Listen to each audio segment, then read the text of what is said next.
It was a warm evening in early March when Maya finished her college seminar. The sun had already slipped behind the tall buildings, leaving a soft orange glow over the quiet street. She packed her books into her worn-out bag, checked her phone, and realized it was already past 8. Her friends had taken the college bus earlier, but she had stayed behind to talk with her professor about her upcoming project. She didn't think much of walking home alone. She had done it many times before. The path was familiar. 2 main roads, one shortcut through a lane near the police outpost, then her neighborhood. The air smelled faintly of dust and roasted peanuts from a vendor somewhere down the road. Maya put her earphones in, played a slow Hindi song, and began to walk. Her steps echoed lightly against the pavement. Streetlights flickered on one after another, spreading patches of white light across the empty road. A few bikes passed, their headlights cutting through the evening haze. Everything felt ordinary, quiet, peaceful, routine. She was halfway down the road when she noticed a police officer standing near a barricade. It wasn't unusual. That area often had random checks for speeding or missing helmets. She slowed down slightly, took out one earphone, and kept walking. As she came closer, the officer turned his flashlight toward her. "Stop, young lady," he said, his voice sharp. "Where are you going this late?" Maya paused, blinking against the light. "I'm going home, sir. From college." He stepped forward, the beam still pointed at her face. "College? At this time? Do you have an ID?" "Yes," she replied quickly, opening her bag and pulling out her college card. She tried to sound polite. "Here, sir." He looked at it without much interest and asked, "Why didn't you take the bus? You think walking alone at night is safe?" Maya smiled politely. "I had to talk with my professor. The bus left earlier." The officer nodded slowly but didn't move aside. His eyes studied her longer than necessary. Something in his look made Maya uncomfortable. She adjusted her bag strap and said softly, "Can I go now, sir?" He tilted his head and gave a half-smile that didn't feel friendly. "Wait a minute. We're checking for suspicious activity. You should answer a few more questions." Maya frowned slightly. "What kind of questions?" "Routine questions," he said. "You might be carrying something illegal. We've had reports of students carrying banned items." She was surprised. "Sir, I don't have anything like that." "Then you won't mind if I check your bag," he said, stepping closer. Maya hesitated. She knew police had authority, but his tone didn't sound professional. It was more like a demand than a request. Still, she didn't want to argue.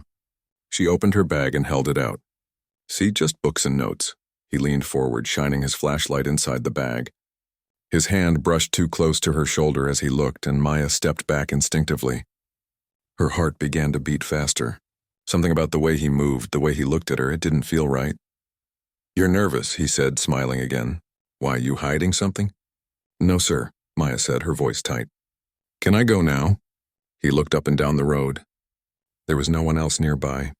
The outpost behind him was dimly lit, the door half open. The street was quiet except for the distant sound of traffic. Maya's mind started racing. She remembered stories her friends told her about people in power who misuse their position. She didn't want to assume the worst, but the way he kept blocking her path made her uneasy. "Where do you live?" he asked suddenly. 2 blocks from here," she said. "With your family?" "Yes, sir." He nodded again, pretending to be casual. "Parents must worry about you. A girl walking alone at night isn't safe, you know." "I understand, sir. That's why I'm hurrying home," she said, taking a step to the side. But he moved in the same direction, still blocking her way. Maya's throat tightened. She looked at her phone. Only 12% battery left. She wished she had called someone before leaving college. She slipped her phone out of her pocket and quietly opened her SafeMe app, something her college had recommended to all students. It had an option to record audio and video if you felt unsafe, and it could send your live location to emergency contacts. She tapped the button to start recording and slid the phone halfway back into her pocket. "Camera facing forward." "Sir, please let me go," she said more firmly this time. "I'm getting late." The officer frowned. "Why are you in such a hurry? You think you can talk to an officer like that?" "I'm not being rude," she said, trying to stay calm. "I just want to go home." He stared at her for a moment, then looked toward the outpost. "Come there for a minute. I'll write your details in the register." Maya's stomach turned cold. "Why, sir? I didn't do anything wrong." "It's procedure," he said sharply. "Come." She didn't move. Her instincts screamed that she shouldn't follow him. The small building looked empty. No other officers around. She took a careful step back. "Sir?" she said, her voice trembling slightly but steady enough to sound confident. "If it's a rule, you can take my details here." The officer's face hardened. "Don't act smart. You want to cause trouble?" Maya gripped her phone tighter. "No, sir. I'm just saying I feel safer here in the open." He laughed under his breath. "You feel unsafe with a police officer?" Maya didn't answer. She kept her eyes on him, her heart hammering in her chest. The seconds felt heavy. Somewhere in the distance, a motorbike roared past, but no one else was near. The officer's smile faded. "Show me your phone," he said suddenly. "Why?" "I said show it." He reached out his hand and Maya stepped back again. "Sir, this is my personal phone. What are you doing with it? Are you recording me?" Her silence gave her away. He narrowed his eyes. "Give it here." Maya took a deep breath. Her fear was now mixed with anger. "Sir, I'm not giving you my phone. I've done nothing wrong. If you have a problem, please call your senior officer." He stared at her for a long moment. The tension between them was sharp, like a rope pulled too tight. Then he stepped closer again, lowering his voice. "You don't know how this works. If I report you for misbehaving, you'll be in trouble." Maya's voice shook but didn't break. "If I've done nothing, I'm not afraid." Her words seemed to surprise him. For a second, he didn't know what to say. His jaw tightened. "You're brave, aren't you?" Maya didn't reply. She knew any response could make things worse. She kept her phone slightly raised in her pocket, making sure the recording caught everything. Her mind was racing, thinking of her father's number, the emergency button on the app, the police helpline, anything that could get her help fast. Then, suddenly, she remembered something her professor had said during a safety workshop. If you ever feel trapped, raise your voice. Draw attention. Don't stay silent. So she took a deep breath and spoke louder. "Sir, if you don't let me go, I'll call your superior right now." Her voice echoed in the quiet street. The officer looked around nervously, as if afraid someone might have heard. His confidence flickered for the first time. "You're overreacting," he said, forcing a laugh. "I was just doing my job." Maya kept her eyes on him, not backing down. "Then do it properly, sir. Don't scare people."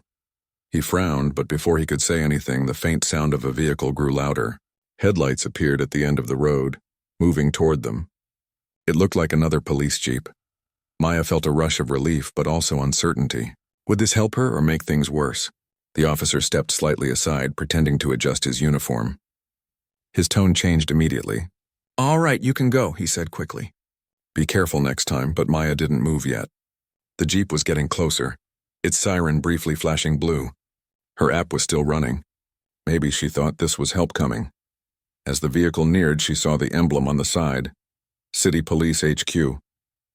Her phone buzzed softly. The app had automatically sent a distress signal after detecting her raised voice and location. Maya exhaled shakily, not quite realizing what she had triggered. The jeep slowed down, and she caught a glimpse of a woman in uniform sitting in the front seat, eyes sharp and focused. The officer beside her stiffened. He turned his head slightly, unease crossing his face. Maya didn't know it yet, but that single moment, her decision to stand firm, to speak up, had already changed everything. The sound of the police jeep grew louder until it stopped near the checkpoint. Dust lifted around the tires and the bright headlights washed over the small patch of road where Maya stood. The air was tense. The officer beside her straightened his cap quickly, his earlier arrogance vanishing. Maya could see the sudden change in his body language. His shoulders stiffened and his tone softened as if nothing unusual had happened. From the jeep stepped a tall woman in uniform.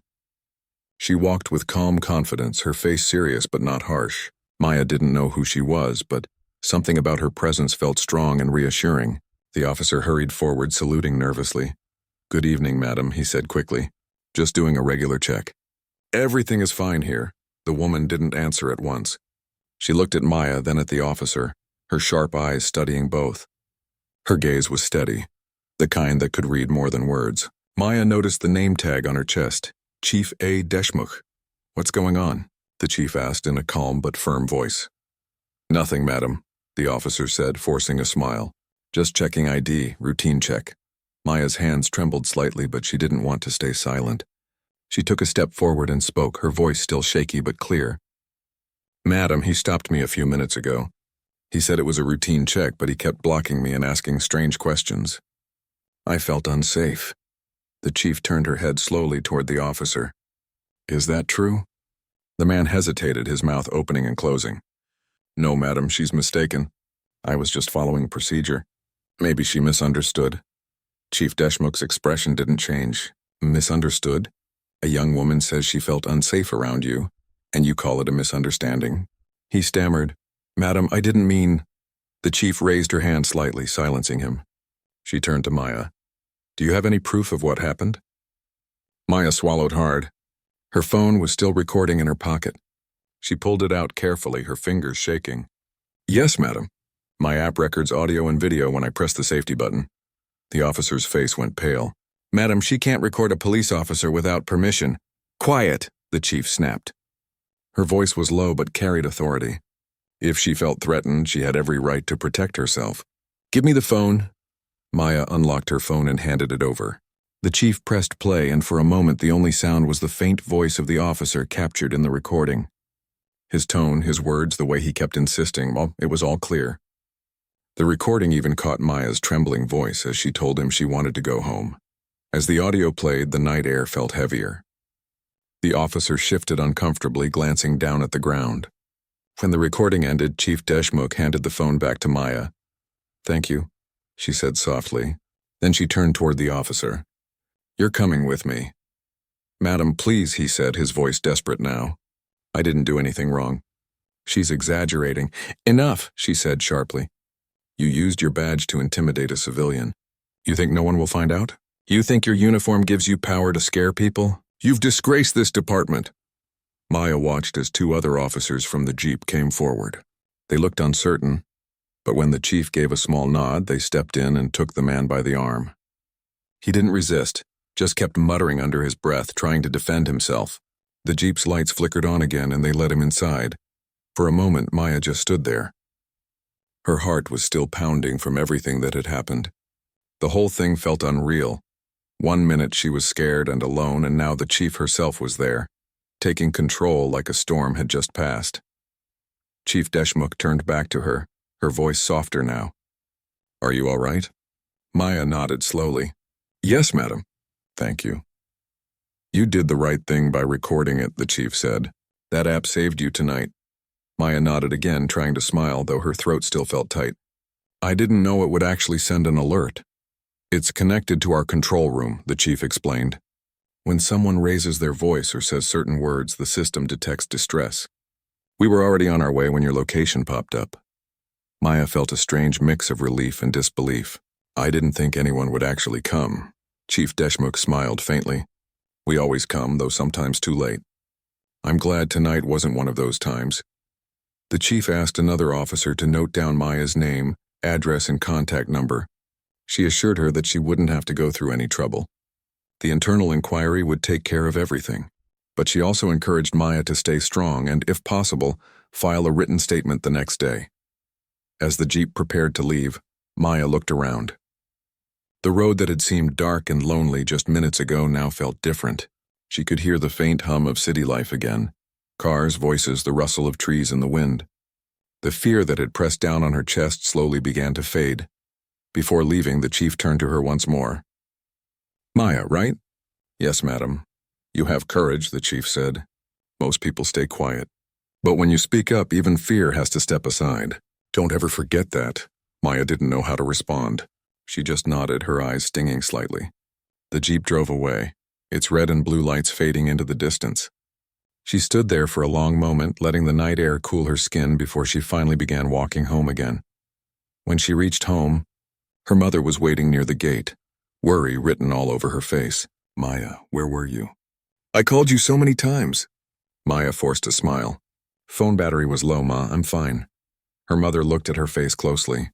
You look pale. Did something happen? For a moment, Maya wanted to say everything.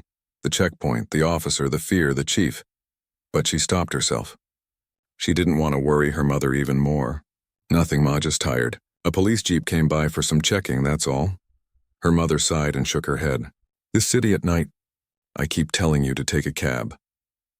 I will from now on, Maya promised and went inside. She sat on her bed later that night staring at her phone. The recording was still there. Part of her wanted to delete it, erase the memory, but another part told her to keep it, not as proof but as a reminder. A reminder that even when things felt out of control, she hadn't stayed silent.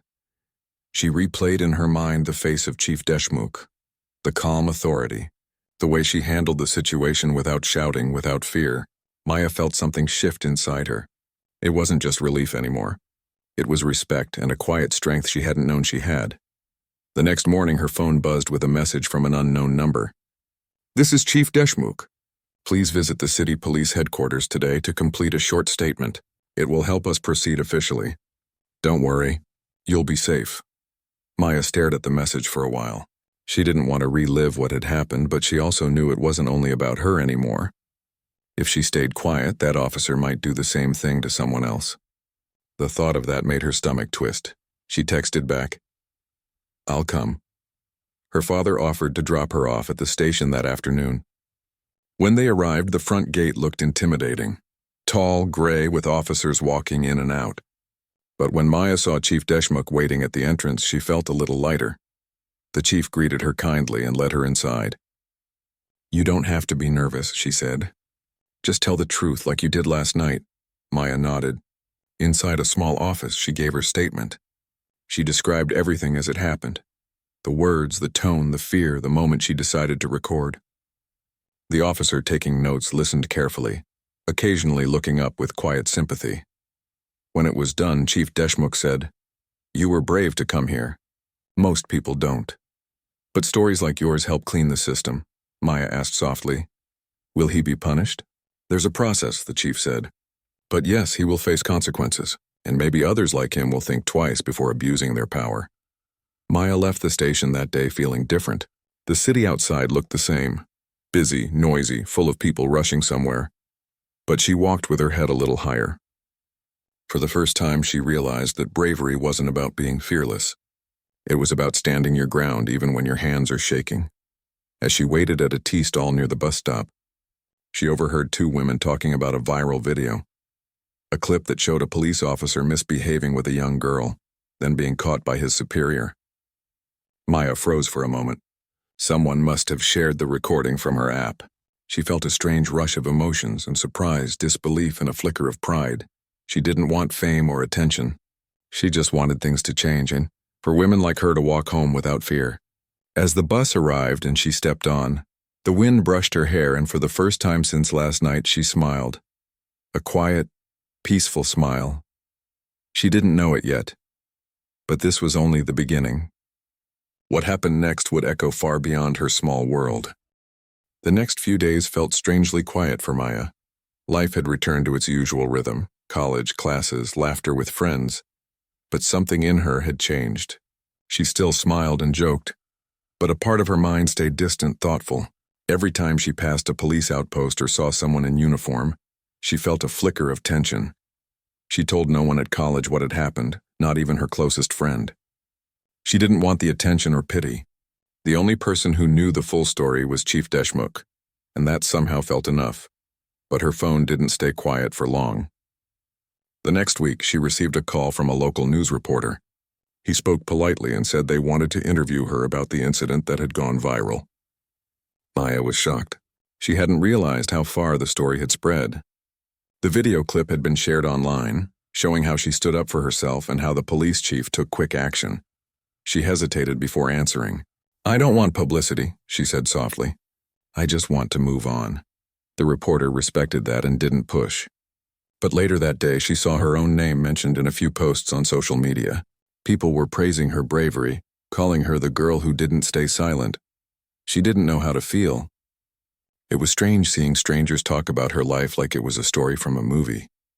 Her mother found out soon after, not from Maya but from a neighbor who had seen the news. "You should have told us, Beta," her mother said gently that evening, sitting beside her at the dinner table. "You went through so much alone." Maya lowered her eyes. "I didn't want to scare you, Ma. It was over." Her father put down his spoon and looked at her seriously. "It's not over," he said quietly. "It's important that people know. If you hadn't spoken up, others might suffer." His words stayed with her. That night she couldn't sleep. She kept thinking about the many women who stayed silent because they were afraid of not being believed, or because they didn't have proof. She realized how lucky she was that her app had recorded everything, and that someone like Chief Deshmukh had been nearby. The next morning, she received another message from the police chief. "Can you come to headquarters again today? There's an internal committee hearing. It would help if you're present." Maya agreed. She dressed neatly and tied her hair back, her heart heavy with nervousness. When she reached the station, she saw a few journalists outside. Cameras flashed, people whispered, but the chief herself met her at the entrance and guided her in, shielding her from the crowd. Inside, the atmosphere was serious but calm. The officer who had stopped her, Ramesh, was sitting across the table looking nothing like the man she had seen that night. His uniform was wrinkled, his face tired, eyes downcast. For a second, Maya almost felt sorry for him. Almost. The committee consisted of 3 senior officers and 1 civilian member. They listened carefully as the chief explained the incident and played the recording again. Then they asked Maya to describe what she had felt that night. Not just what happened, but how it made her feel. She spoke slowly, choosing her words carefully. "I was scared, sir. Not because I thought he would hurt me, but because I didn't know if anyone would believe me. He was wearing a uniform. That's supposed to mean safety. But that night it didn't." The room was silent for a moment after she finished. One of the senior officers, an older man with gray hair, leaned forward and said, "You were brave to come here and speak the truth. We will make sure justice is done." Ramesh lifted his head slightly. "Sir, I didn't touch her." "I didn't mean to." The chief cut him off sharply. "Intentions don't erase actions. You abused your position." He fell silent again. After an hour, the committee ended the hearing. The chief thanked Maya and told her she could go. As they walked out of the room, Maya asked quietly, "What will happen to him?" "There will be suspension and internal investigation," the chief said. "After that, likely dismissal. But more important than that, this will set an example. No one in uniform should ever forget what it stands for." Maya nodded. There was no joy in hearing that someone would lose their job. But there was relief. Relief that justice was being taken seriously. Outside the station, a few journalists called out her name asking for comments. She gave none. She didn't want fame or sympathy. She just wanted to go home. On the way back, she sat quietly in the cab watching the city rush past. People walking, children laughing, vendors calling out for customers. Everything looked ordinary, yet she saw it differently now. She understood how quickly safety could turn into fear, how small moments could change everything. At home, her mother hugged her tightly. "I'm proud of you," she said softly. "You were brave." Maya smiled weakly. "I was just lucky, Ma, that's all." Her father overheard and shook his head. "Luck is when you find money on the road," he said. "Courage is when you stand up for what's right. You showed courage." Later that week, Chief Deshmukh called again. "We're planning a community meeting at the Women's Safety Center," she said. "We're inviting students to talk about safety apps, awareness, and how to react in dangerous situations. Would you like to join us and share your experience?" Maya hesitated. "I'm not good at public speaking." "You don't need to be," the chief said kindly. "Just be honest. Sometimes real stories do more than any speech."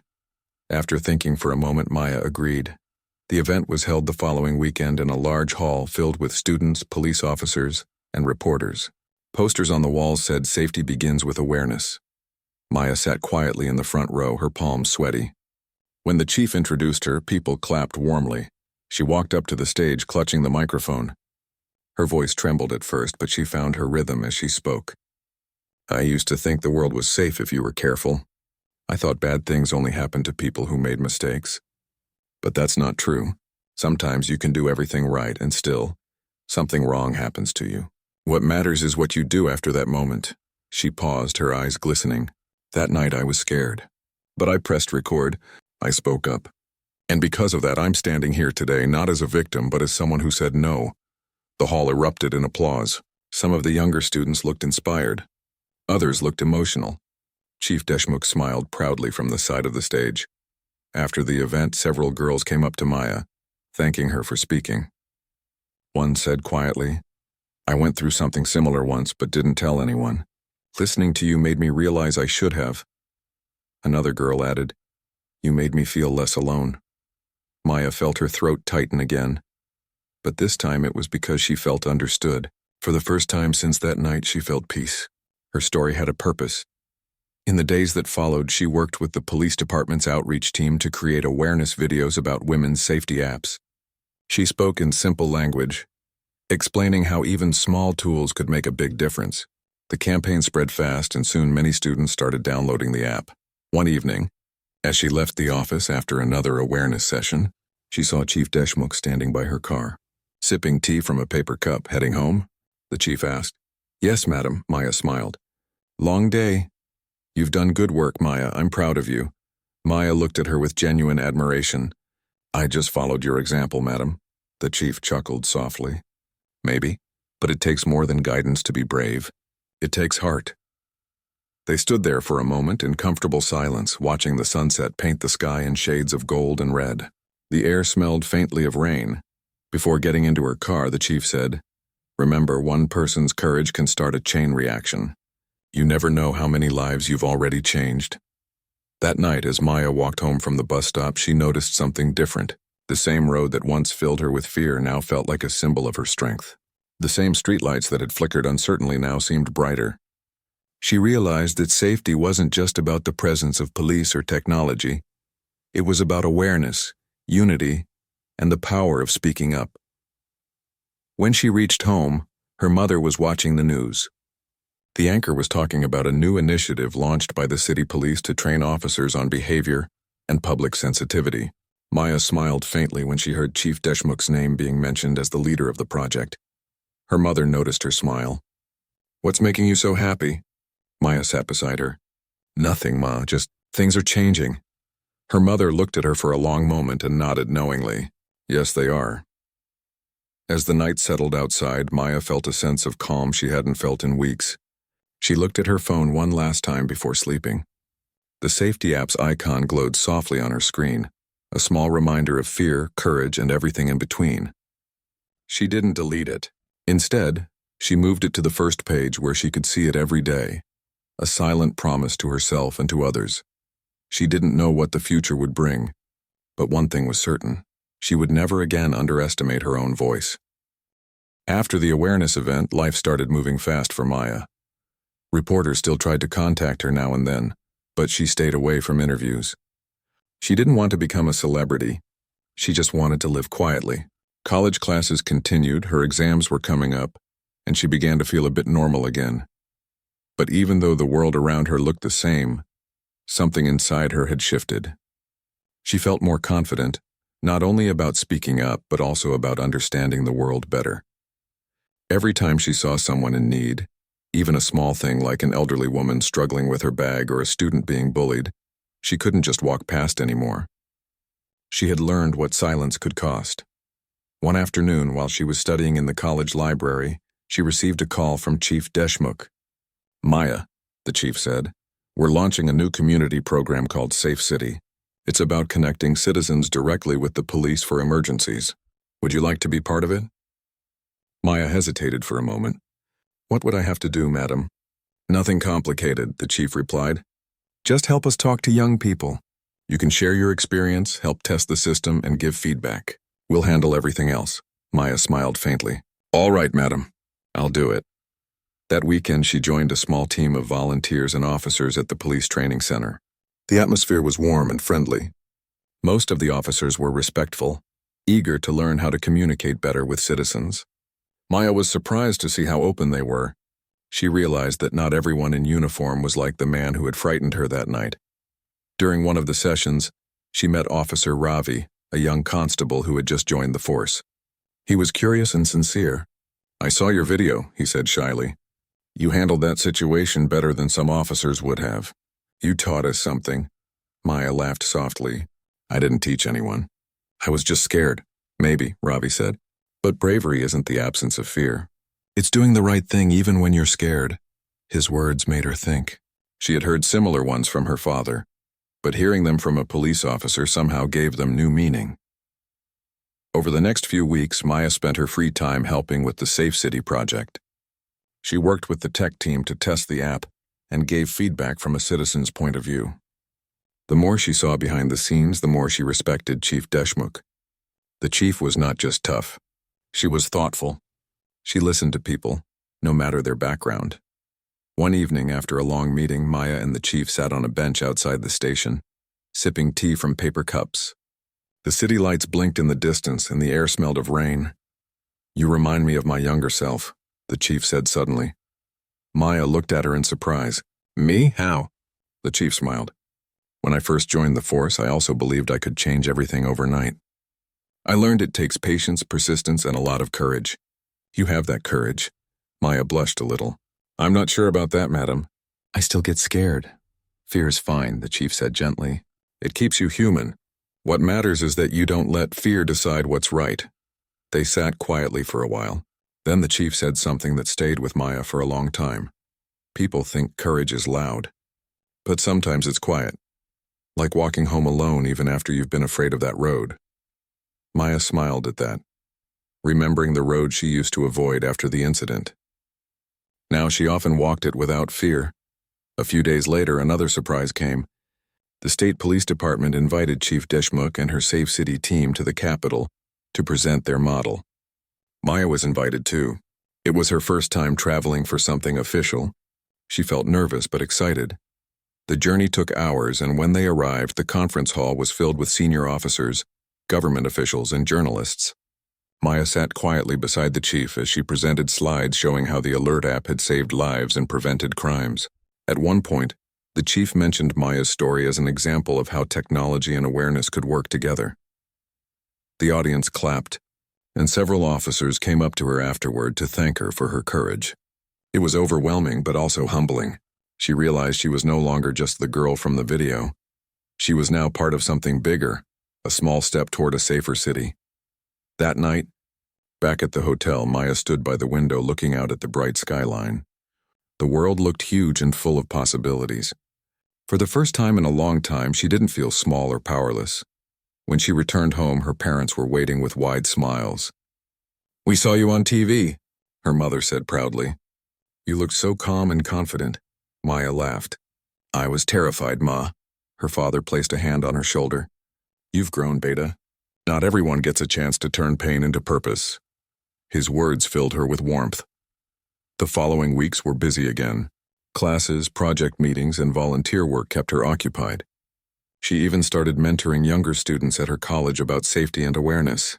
She taught them how to react calmly, how to use emergency tools, and how to trust their instincts.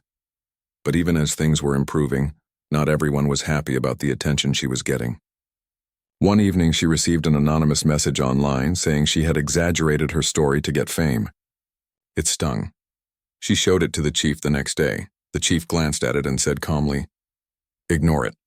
The louder you do good work, the more some people will try to silence you.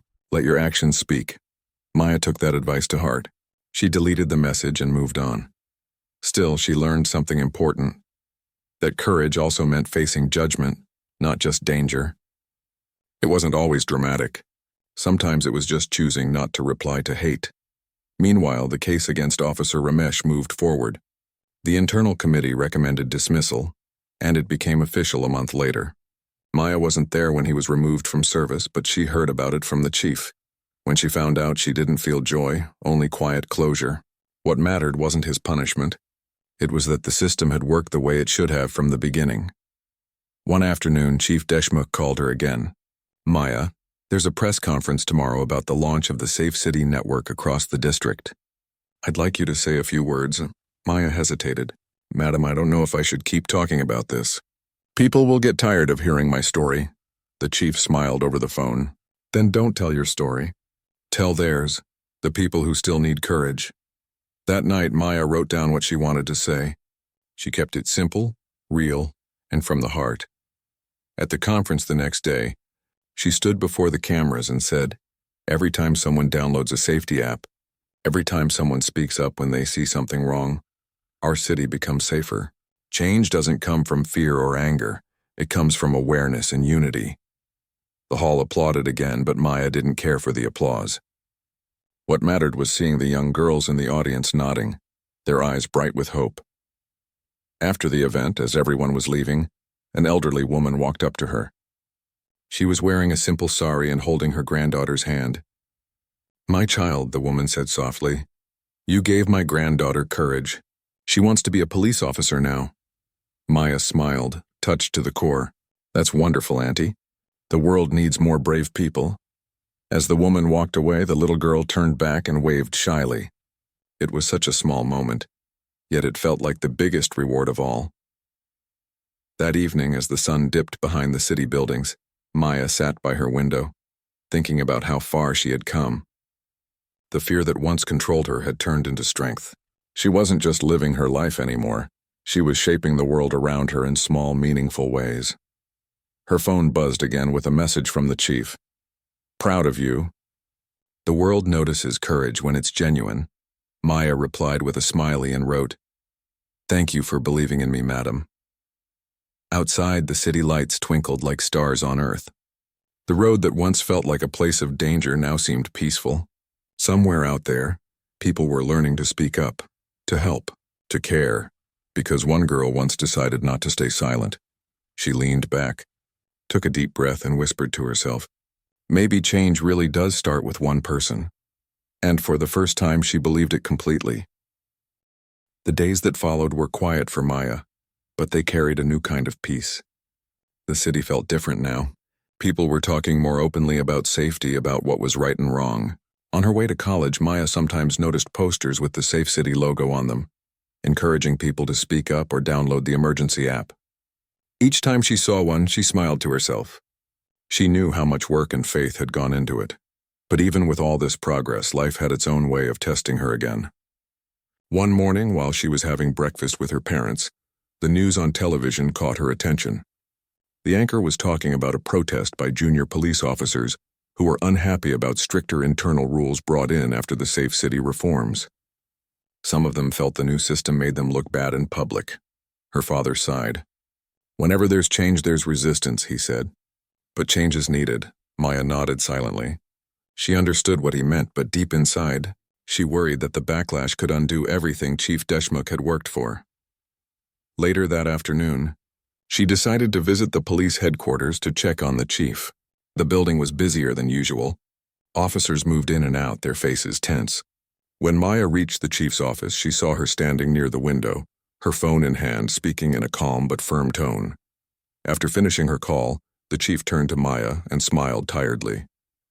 "You've come at the right time. Things are getting messy." "What's happening, madam?" Maya asked softly. The chief motioned for her to sit down. "Some officers aren't happy with the new policies. They feel that technology is exposing their mistakes too easily. But what they forget is that the system protects them too, as long as they do their duty honestly." Maya could see the weight of responsibility on the chief's face. "Will it be okay?" she asked. The chief nodded slowly. "It will take time. But yes, it will be okay. The truth always finds its way." They spent the next hour talking about the project's next phase, adding more cameras and linking local women's groups with police helplines. Even in the middle of pressure, the chief's dedication never wavered. It reminded Maya of why she had admired her in the first place. That evening, as Maya left the station, she overheard two constables whispering near the gate. One of them said, "All this drama started because of that girl. If she hadn't made that video viral, none of this would be happening." Maya's steps slowed, but she didn't turn around. For a second, her chest tightened. She wanted to defend herself, to tell them that she never wanted fame or trouble. She just wanted fairness. But she knew that arguing wouldn't change their minds. So, she walked away silently, reminding herself that not everyone would understand her side of the story. When she reached home, her mother noticed her quietness. "Something wrong, Beta?" "Nothing, Ma," Maya said, forcing a smile. "Just tired." Her mother studied her for a moment, then said gently, "You don't need to explain yourself to the world. People only see what they want to see." That night, Maya couldn't sleep. She thought about how easy it was for people to twist someone's intentions. She hadn't asked to become a symbol, but somehow she had, and symbols often carried burdens they never chose. A few days later, the protests calmed down after the police department assured the officers that the reforms were for their own good. The tension eased, but Maya could still sense undercurrents of resistance.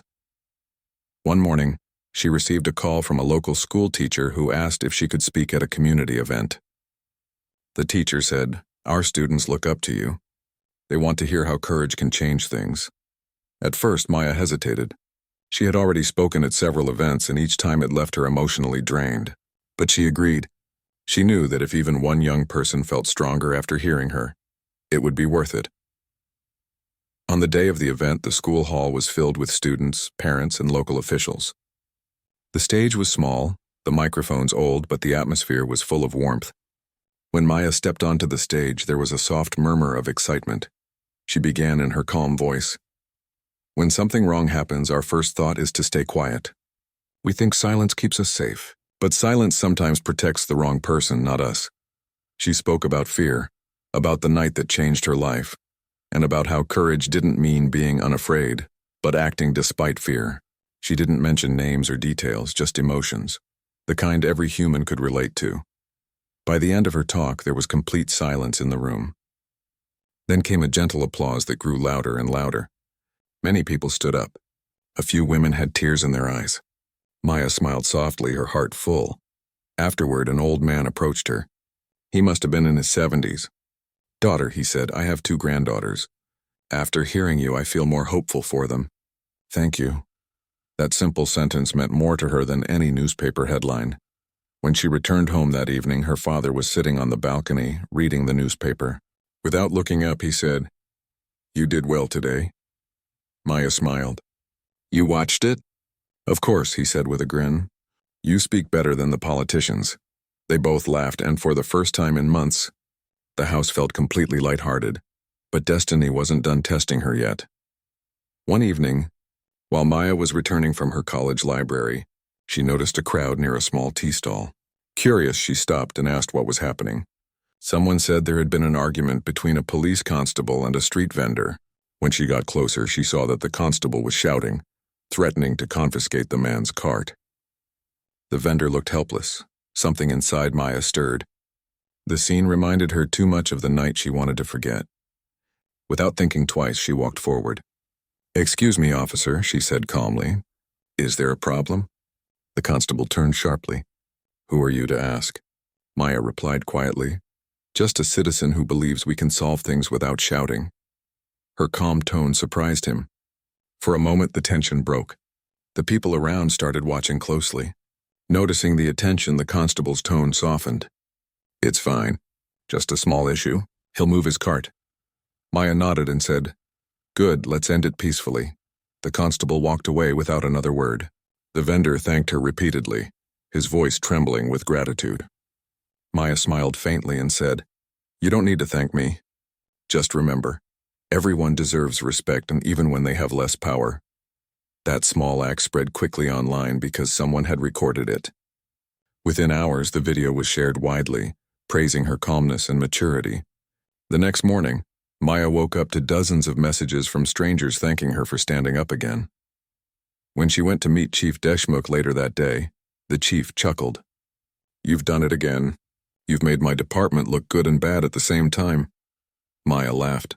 "That wasn't my plan, madam. I just couldn't watch quietly." The chief smiled warmly. "And that's exactly why you'll always make a difference." Later that week, the department organized a meeting to discuss ways to train officers in conflict resolution. The chief invited Maya to attend as a citizen representative. It was the first time a non-officer was allowed to be part of an internal discussion.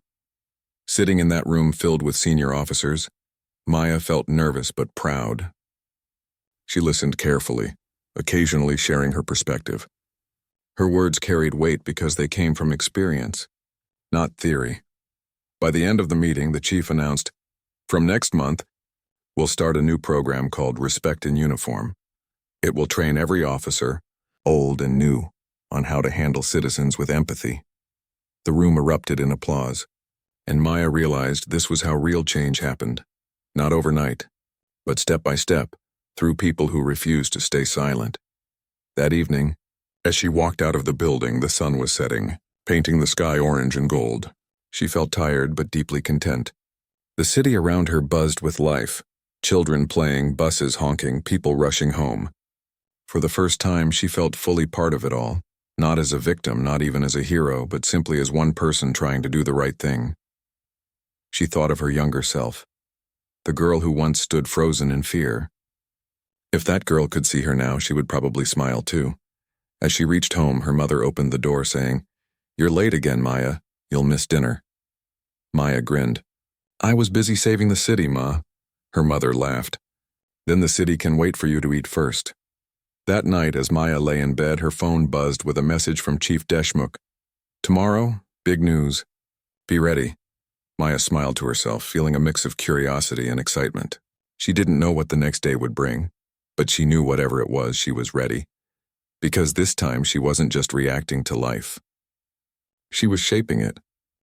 The next morning began quietly. The air outside was cool and sunlight filtered through the curtains of Maya's room. Her phone buzzed again with another message from Chief Deshmukh. It simply said, "Meet me at the station at 11, big news to share." Maya got ready quickly, curiosity buzzing in her chest. Her mother packed her some snacks, as she always did, and said with a smile, "Looks like another important day for our brave girl." Maya laughed softly. "Let's hope it's good news this time." The road to the police headquarters was busy as usual, filled with honking cars, vendors calling out their prices, and the rhythm of the city moving fast. As she reached the building, she noticed reporters standing near the entrance. That made her pause. Something important was definitely happening. When she entered the chief's office, the atmosphere was alive with excitement. Officers were moving around, some talking on phones, others arranging chairs. The chief, dressed neatly in her uniform, looked calm but happy. "Maya," she said, standing up with a smile. "You made it. I was hoping you'd come early." "What's going on, madam?" Maya asked, setting her bag aside. The chief handed her a paper.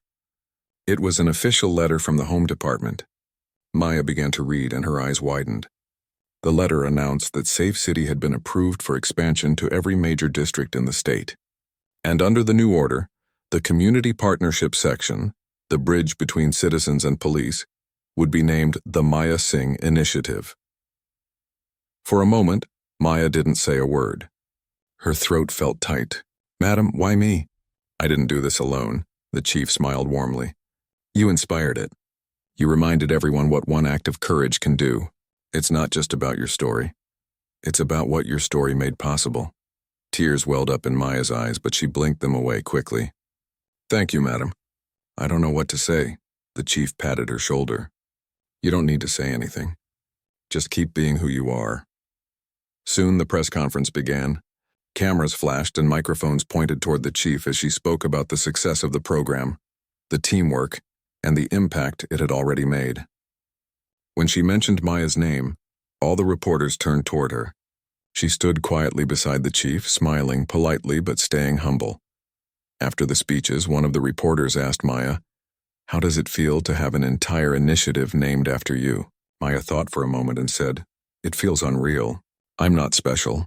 I was just an ordinary person who faced something difficult. But if my story helps others feel safe or brave enough to speak up, then it's all worth it." Her words were simple, but they touched everyone in the room.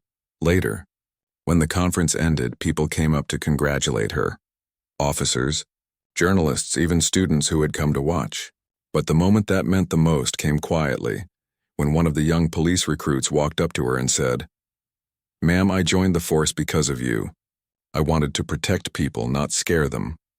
That sentence stayed with her long after she left the building. Outside, the street was still crowded with reporters, but Maya slipped away through the side gate. She needed a little time alone to take everything in. She found a small park nearby and sat on a bench under a tree. Children were playing cricket and an old couple was feeding pigeons. The world looked peaceful again, just as it had years ago. Only this time, Maya felt like she belonged in it completely. Her phone rang. It was her father. "I saw the news," he said proudly. "You made us all so proud, Beta." "Thank you, Papa," she replied softly. "It doesn't feel real yet." "It will," he said. "Just remember, what you did isn't just for us. It's for everyone who ever thought they were powerless." She smiled, holding back tears. "You always know the right thing to say." "That's my job," he chuckled. "Now come home soon. Your mother's already making sweets for half the neighborhood." Maya laughed, promising she'd be home by evening. That afternoon, she visited the community center where she often volunteered. The children there ran up to her, shouting her name.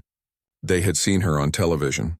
One of the little girls wearing a bright yellow dress tugged at her sleeve and said, "Dee Dee." When I grow up, I want to be brave like you. Maya knelt down and smiled at her. You already are brave. Never forget that. As the day went on, she helped the kids with their art projects and played games with them. The sound of their laughter filled the air, and for a while everything felt perfect. In the evening, when she finally returned home, her parents had indeed prepared a small celebration. Their living room was full of neighbors, friends, and a few college classmates. Everyone was talking excitedly, congratulating her. There were homemade sweets, flowers, and even a small banner that read, "We are proud of you, Maya." Her mother hugged her tightly. "You've given this family more pride than we ever dreamed of." Her father smiled and added, "But don't forget you still have to finish your exams next month." Everyone laughed, and the mood turned light again. Later, after everyone had left, Maya went to the terrace alone. The night sky was clear, the stars shining brightly. She leaned on the railing, feeling the cool breeze brush against her face. It was quiet up there, the kind of quiet that fills your heart rather than empties it. She thought about everything. That terrifying night. The fear, the courage, the chief's support, and now this moment of peace. It was strange how life could change so much in such a short time. Her phone buzzed again.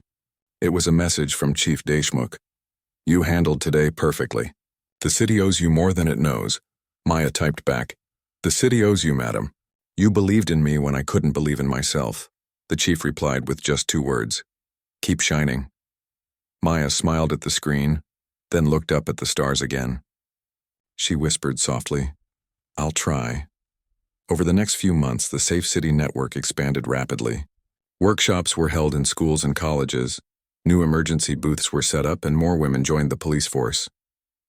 The chief often said it was only the beginning. Maya continued her studies and also began working part-time as a youth counselor, helping young people who had gone through fear or trauma. She didn't just talk about courage. She listened, really listened to their stories. One afternoon, a young boy came to her session. He looked shy, his eyes downcast. When Maya asked what was wrong, he said he had witnessed something unfair at his school but was too scared to report it. Maya smiled gently and told him, "Courage isn't about never being scared. It's about being scared and still doing what's right." He looked up at her and nodded slowly. A week later, he came back and told her he had reported it. That day, Maya felt a new kind of happiness, the kind that comes from seeing someone else grow stronger because of you. Months passed, and life settled into a steady rhythm. Every now and then, someone would stop her on the street or in a cafe, thanking her for inspiring them. It still felt strange to her. She didn't see herself as a hero, just as someone who had once refused to stay silent.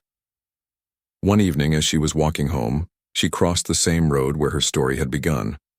The streetlights glowed softly and a patrol car was parked nearby. 2 officers were talking politely to a group of students, helping them find directions. The sight made Maya smile. Change had really come. She stood there for a moment, remembering everything.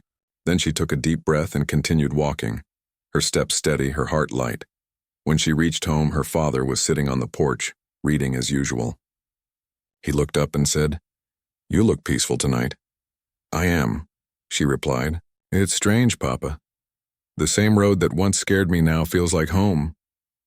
He nodded thoughtfully. "That's what healing does. It turns your fear into strength." Maya smiled, sitting beside him. The night was quiet, the air filled with the hum of crickets. For the first time in a long time, there was no noise in her mind, no memory trying to pull her back. She looked up at the stars one more time and whispered, "Thank you."